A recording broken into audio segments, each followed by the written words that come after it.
Hi hello welcome back to my channel. Renukamba YouTube ಚಾನಲ್ಗೆ ಸ್ವಾಗತ ಸುಸ್ವಾಗತ. ಹೇಗಿದ್ದೀರಾ ಎಲ್ಲರೂ?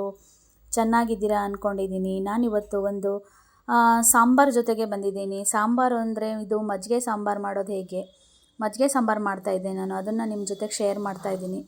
ಮಜ್ಜಿಗೆ ಸಾಂಬಾರು ಮಾಡೋದಕ್ಕೆ ಏನೆಲ್ಲ ಐಟಮ್ ಬೇಕು, ಹೇಗೆ ಮಾಡೋದು, ಮನೇಲಿ ಏನಾದರೂ ತರಕಾರಿ ಇಲ್ಲದೆ ಇರೋ ಟೈಮಲ್ಲಿ ಸ್ವಲ್ಪ ಮೊಸರು ಇದ್ದರೆ ಸಾಕಾಗುತ್ತೆ.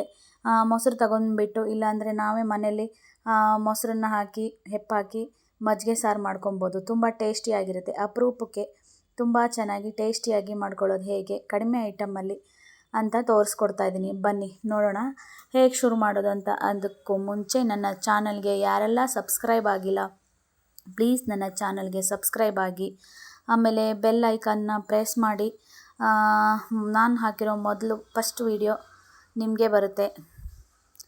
ನನಗೆ ಸಪೋರ್ಟ್ ಮಾಡಿ. ಇನ್ನೂ ಹೆಚ್ಚಿನ ರೆಸಿಪಿ, ಇನ್ನೂ ಹೆಚ್ಚಿನ ಸಾಂಬಾರು, ಇನ್ನೂ ಹೆಚ್ಚಿನ ವೀಡಿಯೋಗಳನ್ನು ಮಾಡೋಕ್ಕೆ ನನಗೆ ಸಪೋರ್ಟ್ ಮಾಡಿ ಅಂತ ಈ ಮೂಲಕ ಹೇಳ್ತಾ ಇದ್ದೀನಿ. ಬನ್ನಿ ಏನೆಲ್ಲ ಬೇಕು, ಹೇಗೆ ಮಾಡೋದು ಅಂತ ಶುರು ಮಾಡೋಣ. ನೋಡಿ, ಒಂದು 4 ಬ್ಯಾಡಗಿ ಮೆಣಸು ಕಟ್ ಮಾಡಿ ಇಟ್ಕೊಂಡಿದ್ದೀನಿ ಚಿಕ್ಕ ಚಿಕ್ಕದಾಗಿ. ಆಮೇಲೆ ಶುಂಠಿ ಚಿಕ್ಕದಾಗಿ ಕಟ್ ಮಾಡಿ ಇಟ್ಕೊಂಡಿದ್ದೀನಿ. ಆಮೇಲೆ ಈರುಳ್ಳಿ, ಒಂದು ಟೊಮೊಟೊ, ಹಸಿಮೆಣಸಿನ್ಕಾಯಿ, ಆಮೇಲೆ ಬೆಳ್ಳುಳ್ಳಿ, ಆಮೇಲೆ ಸ್ವಲ್ಪ ಮಜ್ಜಿಗೆ ಇಟ್ಕೊಂಡಿದ್ದೀನಿ. ನಾನು ಹೆಪ್ಪಾಕಿ ನಾನೇ ರೆಡಿ ಮಾಡಿ ಇಟ್ಕೊಂಡಿದ್ದೆ. ಹಾಲು ತರ್ತೀವಲ್ಲ ಅದರಲ್ಲೇ ಹೆಪ್ಪಾಕಿ ಇಟ್ಕೊಂಡಿದ್ದೆ ನಾನು ಮೊಸರು. ಅದನ್ನೇ ಮಿಕ್ಸ್ ಮಾಡಿ ಮಜ್ಜಿಗೆ ಮಾಡಿ ಇಟ್ಕೊಂಡಿದ್ದೀನಿ. ಒಂದು ಪಾತ್ರೆ ಇಟ್ಕೊಂಡ್ಬಿಟ್ಟು ಒಂದು ಸೌಟ್ ಎಣ್ಣೆ ಹಾಕ್ತಾಯಿದ್ದೀನಿ. ಪಾತ್ರೆ ಒಲೆ ಮೇಲೆ ಗ್ಯಾಸ್ ಮೇಲೆ ಇಟ್ಬಿಟ್ಟು ಕಾಯ್ಸೋಕ್ಕೆ ಒಂದು ಸೌಟ್ ಎಣ್ಣೆ ಹಾಕಿಬಿಟ್ಟು ಅದು ಕಾದ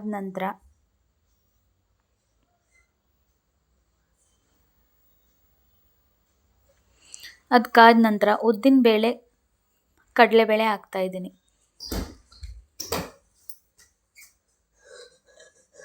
ಉದ್ದಿನಬೇಳೆ, ಕಡಲೆಬೇಳೆ ಹಾಕಿಬಿಟ್ಟು ಚೆನ್ನಾಗಿ ಫ್ರೈ ಮಾಡ್ಕೋಬೇಕಾಗುತ್ತೆ.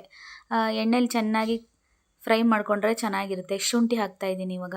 ಆ ಶುಂಠಿನೂ ಅಷ್ಟೇ ಚಿಕ್ಕ ಚಿಕ್ಕದಾಗಿ ಕಟ್ ಮಾಡಿ ಇಟ್ಕೊಂಡಿದ್ದೀನಿ. ಅದು ಚೆನ್ನಾಗಿ ಏನು ಅಂದರೆ ಚೆನ್ನಾಗಿ ಫ್ರೈ ಆಗಬೇಕು ಶುಂಠಿ ಆಯಿಲಲ್ಲಿ.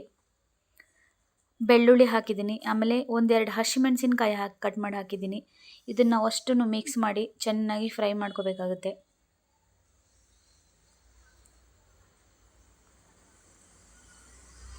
ಈ ರೀತಿಯೂ ಮಜ್ಜಿಗೆ ಸಾರು ಮಾಡ್ಬೋದಾ ಅಂತ ನೀವು ಆಶ್ಚರ್ಯ ಪಡ್ತೀರಾ. ಅಷ್ಟು ಚೆನ್ನಾಗಿರುತ್ತೆ ಟೇಸ್ಟಿಯಾಗಿ. ಉಪ್ಪಿನಕಾಯಿ ಏನಾದರೂ ಸೈಡಲ್ಲಿ ಒಂದು ಐಟಮ್ ಇದ್ದರೆ ಸಾಕು, ಮಜ್ಜಿಗೆ ಸಾರು ರೆಡಿ. ತುಂಬ ಟೇಸ್ಟಿಯಾಗಿರೋ ಮಜ್ಜಿಗೆ ಸಾರು ನೀವು ಮಾಡ್ಕೊಳ್ಳಿ ನೋಡಿ. ಆಮೇಲೆ ಕರಿಬೇವಿನ ಸೊಪ್ಪು ಹಾಕ್ತಾಯಿದ್ದೀನಿ. ಚೆನ್ನಾಗಿ ಅಲ್ಲಿ ಇದು ಮಾಡಿಬಿಟ್ಟು ಫ್ರೈ ಮಾಡ್ಕೊಂಬಿಟ್ಟು, ಶುಂಠಿ ಇರುತ್ತಲ್ಲ ಅದು ಹಾಗೆ ತಿನ್ನೋಕ್ಕಾಗಲ್ಲ, ಚೆನ್ನಾಗಿ ಫ್ರೈ ಮಾಡ್ಕೊಬೇಕಾಗುತ್ತೆ. ನೋಡಿ, ಚೆನ್ನಾಗಿ ಫ್ರೈ ಮಾಡ್ಕೊತಾ ಇದ್ದೀನಿ.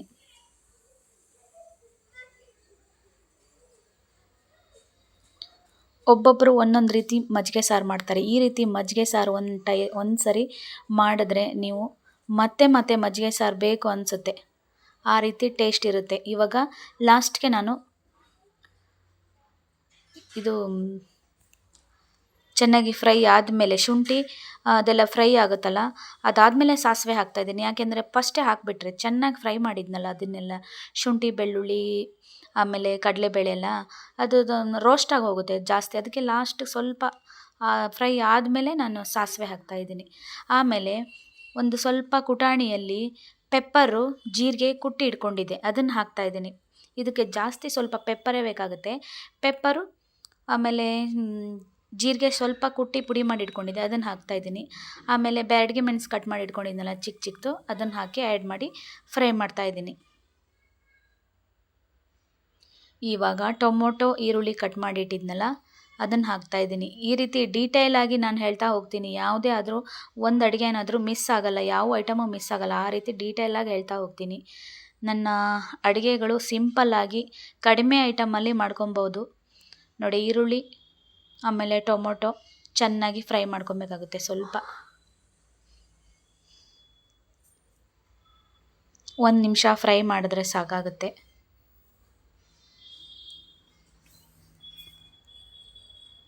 ಈ ರೀತಿ ನೀವು ಮಾಡಿ ನೋಡಿ ಒಂದು ಸರಿ. ನೀವು ಮಾಡ್ತೀರಾ ಅನಿಸುತ್ತೆ, ಎಲ್ಲರೂ ಮಾಡ್ತಾರೆ. ನಾನು ಮಾಡೋ ರೀತಿ ಒಂದು ಸರಿ ಮಾಡಿ ನೋಡಿ. ತುಂಬ ಟೇಸ್ಟಿಯಾಗಿರುತ್ತೆ ಮಜ್ಜಿಗೆ ಸಾರು. ಮಕ್ಕಳು ಕೂಡ ಊಟ ಮಾಡೋದನ್ನು ಮಕ್ಳದ್ದು ಕೂಡ ಏನು ಅಂದರೆ ಇನ್ನೂ ಬೇಕು ಬೇಕು ಅಂತ ಹಾಕ್ಸ್ಕೊಂಡು ಊಟ ಮಾಡ್ತಾರೆ. ಆ ರೀತಿ ಟೇಸ್ಟ್ ಇರುತ್ತೆ.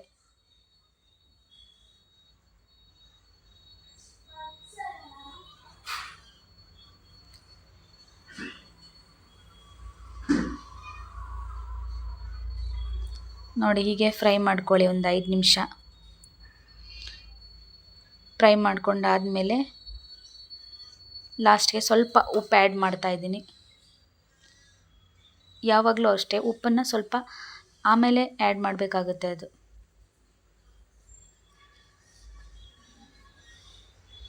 ಆಮೇಲೆ ಅರಿಶಿನ ಹಾಕ್ತಾಯಿದ್ದೀನಿ.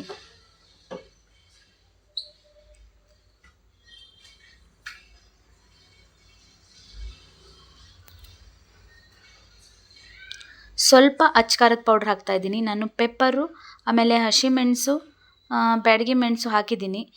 ಇದು ಮಜ್ಜಿಗೆ ಸಾರಿಗೆ ಸ್ವಲ್ಪ ಖಾರನೇ ಇರಬೇಕಾಗತ್ತೆ. ನಿಮಗೆ ಹೇಗೆ ಬೇಕೋ ಹಾಗೆ, ಎಷ್ಟು ಖಾರ ಬೇಕೋ ಅಷ್ಟು ಖಾರ ಆ್ಯಡ್ ಮಾಡ್ಕೊಬೋದು.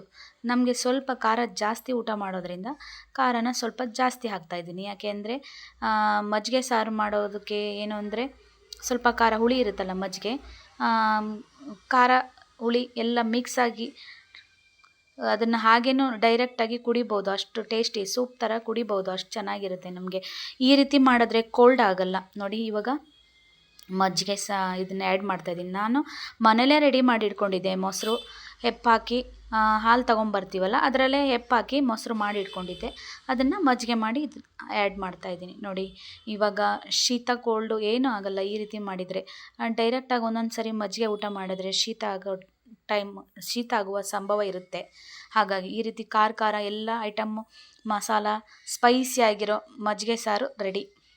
ಸ್ಪೈಸಿ ಆಗಿರುತ್ತೆ, ಹಾಗೆ ಗ್ಲಾಸ್ಗೆ ಹಾಕ್ಕೊಂಡು ಕುಡಿತಾ ಇರ್ಬೋದು, ಅಷ್ಟು ಚೆನ್ನಾಗಿರುತ್ತೆ. ಇವಾಗ ನೋಡಿ ಕೊತ್ತಂಬರಿ ಆ್ಯಡ್ ಮಾಡ್ತಾಯಿದ್ದೀನಿ. ಕೊತ್ತಂಬರಿ ಆ್ಯಡ್ ಮಾಡಿದ್ಮೇಲೆ ಅಂದರೆ ಅದನ್ನು ನಾನು ಮಸಾಲ ಇತ್ತಲ್ಲ, ಮಸಾಲನ ಆಫ್ ಮಾಡಿಬಿಟ್ಟೆ. ಮಸಾಲಾನ ನಾನು ಫ್ರೈ ಮಾಡ್ತಾ ಇರಬೇಕಾದ್ರೆ ಗ್ಯಾಸ್ ಆಫ್ ಮಾಡಿಬಿಟ್ಟು 5 ನಿಮಿಷ ತಣ್ಣಗಾಗ್ಬಿಟ್ಟು ಆದಮೇಲೆ ಮಜ್ಜಿಗೆ ಆ್ಯಡ್ ಮಾಡಿದ್ದೀನಿ.